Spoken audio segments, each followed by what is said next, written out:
voltando aqui, eu também eu queria muito ter interagido contigo aí nesse debate. Eu não tenho a teoria, a base acadêmica que você tem de Maquiavel e tudo, mas eu tenho um pouco da praxis, da prática política. São aí 15 anos trabalhando como assessor de deputado, assessor de prefeito, coordenando campanha de eleição. Tive um mandato de vereador, fui candidato uma vez em minha vida. Então, assim, tem alguma experiência nesse campo prático. E eu via você falando aí muito bem sobre o pensamento de Maquiavel. Logo no início, você desfez aquela imagem errônea, superficial, que a maioria tem. Os fins justificam os meios. Não é uma frase, não é uma tese de Maquiavel, mas aí seus leitores tiraram aí essa interpretação e que não é coerente com a sua obra, com o seu legado filosófico. E você deixou isso muito bem claro. Então, assim, gostaria de perguntar para você. O tema liberdade é um tema muito forte aí na obra de Maquiavel. Eu sou um apaixonado por essa temática dentro da filosofia, você sabe, sou um admirador aí de Sartre, apesar de não ser um especialista nele, mas gosto muito. A liberdade é um tema que desperta no ser humano uma curiosidade, porque a liberdade tem um quê de mistério por trás dela. E nós todos almejamos nos tornar seres livres, ou despertar a consciência para a liberdade. Me diga, o que seria o guardião da liberdade dentro do contexto de Maquiavel, da obra de Maquiavel, e como que nós podemos ser livres dentro do nosso agir político, nosso agir em sociedade para Maquiavel? Bom, é uma excelente pergunta. Eu já de antemão te digo que a sua pergunta talvez seja mais grande do que aquilo que eu vou conseguir responder, do que aquilo que eu já escrevi. Modesto. A pergunta por si só é grandiosa e interessante. Veja bem, Cleuto, você falou da liberdade e logo você falou do Sartre. Eu sei que você é um sartreano, né? Veja bem, a liberdade aqui no Maquiavel não é essa liberdade subjetiva, entende? Não que ela não apareça, mas a preocupação dele é a liberdade política. Aí, quando a gente fala de liberdade política em Maquiavel, ela tem aí duas faces. Algo que tem um comentador, um filósofo político, cientista político também, Isaiah Berlin, que ele vai dizer, ele escreveu uma obra, Liberdade Positiva e Liberdade Negativa, ele vai falar de liberdade positiva e liberdade negativa, que é a liberdade dos liberais. A liberdade negativa é exatamente a sua liberdade individual, a liberdade do sujeito, né? A sua liberdade subjetiva, a liberdade que você tem de ser quem você quer ser, ter a orientação sexual que você quer ter, a religião que você quer ter. Entende? Torcer pro time que você quiser torcer, tudo bem, você torce pro Flamengo, tá? Tem que respeitar, a má escolha, mas vamos respeitar, entende? Isso, corintiano, muito bem. Então, isso seria sua liberdade negativa. A liberdade, porque é o direito que eu tenho de não. Não, eu não quero isso, entende? Eu não quero participar, liberdade negativa. E a liberdade positiva é a liberdade no sentido republicano, que o Maquiavel vai falar dela, Locke vai falar também, e Rousseau vai, digamos que, exaltar essa liberdade, que é a liberdade de participação. Ou seja, eu sou livre na medida em que eu participo. Tem a ver com os gregos, lembra? Sim. Eu sou livre na medida em que eu participo da vida política, em que eu participo da polis. Por quê? Porque participando eu posso imprimir algo de mim na vida política. É por meio da participação que eu posso imprimir algo de mim na polis e posso vetar também, posso fazer com que algo que eu não quero seja impresso na ordem política. Então, essa liberdade, só para situar, no Maquiavel, a liberdade ela tem sentido, né? Tanto a liberdade do cidadão levar a sua vida, né, individual como ele quer, mas, acima de tudo, essa participação. Quando a gente fala de liberdade no Maquiavel, quando eu coloco no meu livro O Povo como Guardião da Liberdade, eu estou falando, o Maquiavel está dizendo da liberdade como um regime político que ele chama de república. Então, poderia até trocar aí.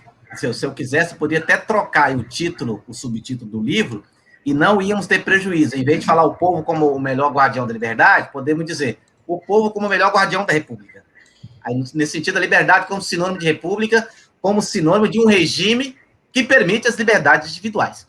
Só que essas liberdades individuais, elas só vão ocorrer se tiver o engajamento, né? O engajamento. Aí vem na outra pergunta que você coloca, né? Quem é o melhor guardião, não é? E como ser livre? Bem, o melhor guardião, Maquiavel vai dizer, é o povo. Por quê? Porque para o Maquiavel, olha, o Fernando colocou, eu fiz os meus, não é do Maquiavel, de que eu utilizo. Bacana, Fernando. Concordo contigo. Para o Maquiavel, aquilo que para mim, a meu ver, mas não só eu, mas muitos outros estudiosos do Maquiavel, aquilo que de fato vai torná-lo um autor original não é nem aquilo que ele escreve lá no Príncipe. Porque se você for pegar aquilo que ele escreve no Príncipe, isso eu mostro no primeiro capítulo do meu livro, tem muita coisa ali que parece que nasceu dele, mas não nasceu nele, já está lá atrás. Já está lá em Aristóteles, está em Platão, está em outros autores. Só que ele trouxe isso de forma mais, digamos que incisiva. Aquilo que de fato vai diferenciar o Maquiavel, que vai torná-lo original, é a ideia de que a política, ela funciona, ela opera a partir dos conflitos. Que conflitos são esses? Entre os grandes que querem governar e oprimir e o povo que não quer ser governado e oprimido. Os grandes, naturalmente, o desejo político dos grandes é o governo. É o governo. E, por conseguinte, pode ser a opressão. Não que os grandes, necessariamente, vão instaurar uma opressão? Não. Por que que não? Porque do outro lado tem o desejo do povo de não ser oprimido, tem o desejo de liberdade. Aí o Maquiavel coloca no capítulo 5 do Discursos, quem é que deseja liberdade? Quem é que de fato quer liberdade? O povo. Logo, você tem que dar a guarda de algo para alguém que gosta, para alguém que ama, para alguém que vai zelar. Então, o povo vai zelar melhor da liberdade do que os grandes. Ou seja, o povo zela melhor da república do que os grandes. Como assim? Sintetizando, o desejo do povo é mais convergente, é mais coerente com a república do que o desejo dos grandes. Só há república porque tem o desejo do povo de não ser oprimido, há o desejo do povo de liberdade. E quando é que vamos ter uma república? Na medida em que o povo conseguir afirmar o seu humor de liberdade, de não ser oprimido. Mas então, o Maquiavel, e tem algumas pessoas, quando lê, não só o que eu escrevo, mas quando lê no Maquiavel isso aí, fala, olha, o Maquiavel já antecipou aquilo que o Marx foi falar lá na frente de luta de classes. O Maquiavel já antecipou a luta de classes. Teve um colega meu que leu o meu livro, falou assim, olha, você não citou Marx. Por quê? Você ficou com medo? Eu falei, não, eu não estou falando de Marx, estou falando de Maquiavel. Muito bem. Marx veio bem depois. E a ideia do Maquiavel, essa ideia que eu estou falando da divisão do corpo político, ela não é como a ideia do Marx. O corpo político se divide, né, entre aqueles que detêm os meios de produção e o proletariado, que não detém. Tá.